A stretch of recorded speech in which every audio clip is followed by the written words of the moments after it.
Hey guys, my name is Dair and welcome back to my channel.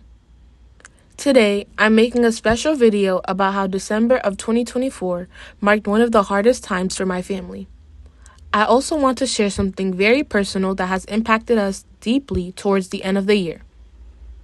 It's been a challenging time, and I know it's been tough for everyone watching to see what my mom has gone through.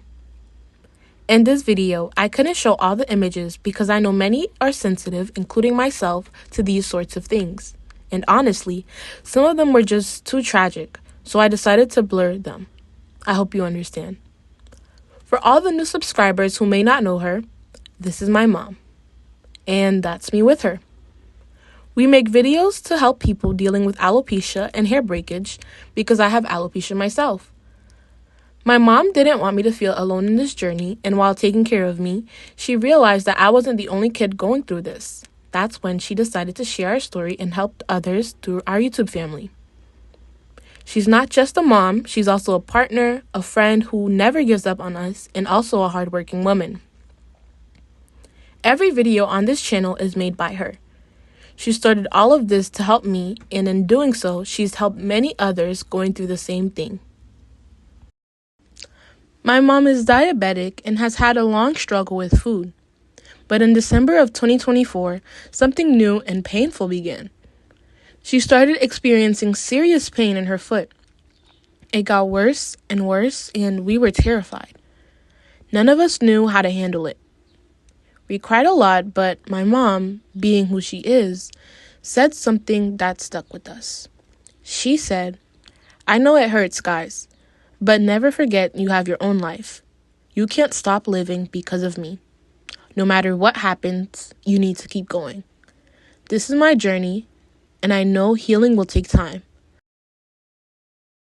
But if you stop your life for me, and I get better, I'll have to leave you behind." That's why we kept going to school, we kept helping each other, while she was in and out of hospitals.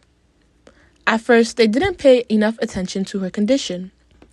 But eventually, she was referred to Beth Israel Hospital, where she had her first surgery. After that surgery, her pain didn't stop. They gave her antibiotics, but they weren't working. When she asked the doctors why, they said there wasn't enough nutrition in her blood to help the antibiotics fight off the infection. That's when we found out she needed a second surgery. The day after that surgery, they changed the dressing on her foot, and that's when we truly realized how serious this was. They had to amputate almost half of her foot. It was devastating to witness. That was the first time I saw my mom in such intense pain. The bandage stuck to her skin, and without any anesthesia, they tried to pull it off. She was screaming and crying, begging for help, but no one seemed to understand her pain. Ever since, she's been terrified of dressing changes because she knew how much they would hurt. After a few days, they had to put on the wound vac.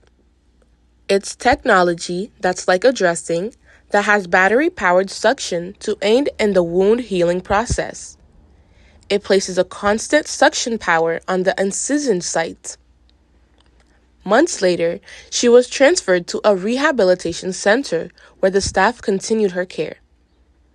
She had another vacuum machine to drain the fluid in her foot. At Brush Hill, she met a nurse named Nelsie who greeted her with kindness and quickly became her angel. Nurse Ula on the second floor was like a mom to her. There was Nurse Carlene, Martine, Rose, Jocelyn, and many others who participated in her recovery.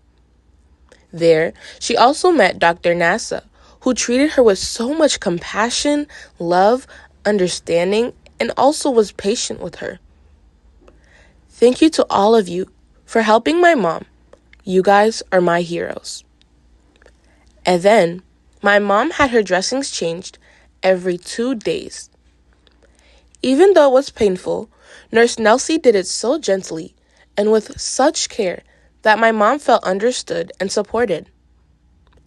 Dr. Nasa became very special to my mom. On days when she couldn't sleep and cried in the early mornings, she'd wait for him to arrive. He supported her by giving her medication that would help with the pain. When she cried or got overwhelmed, he'd show her pictures of his family and beautiful animals taken by his photographer wife to help distract her and ease the pain.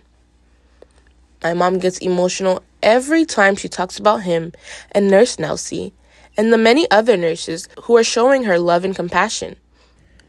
Brush Hill truly made a difference in my mom's emotional and physical healing. My mom had to go back to Beth Israel. And back at Beth Israel Hospital, she had her third surgery, where they took skin from another area to cover up the damaged part of her foot. Here's a picture of her after that surgery. There's still so much more I want to share and I'll talk about in my next video. Right now, I'm raising money to help my mom as she continues her recovery, and also to help us find a new place to live. While she was in the surgery, she found out that the house we were living in was being sold. People were visiting to see the place, and it was extremely stressful for her and all of us, especially during such a vulnerable time. It was so unexpected and painful. Unfortunately, not everyone around you cares about you or cares about what you're even going through. Sometimes it's the people closest to you that just don't get it. But we've learned that the most important thing is survival, because you can't put a price on life. We're currently looking for a new home where my mom can live more comfortably with us kids. Right now, we live on the 3rd floor, and since her amputation, stairs have been a serious problem. The doctor said she shouldn't put any pressure on her foot because it causes inflammation and pain. And climbing stairs every day has made things way worse. Despite everything, my mom continues to show incredible strength and resilience. We're facing this challenge, staying strong and positive, just doing the best we can. To move forward, we need your help. Please consider making a donation. Every dollar makes a difference. Your kindness and generosity can change our lives in a real way. The link to the GoFundMe is in the description box below. Just click on the link and press donate. I'll see you guys in the next video. Thank you.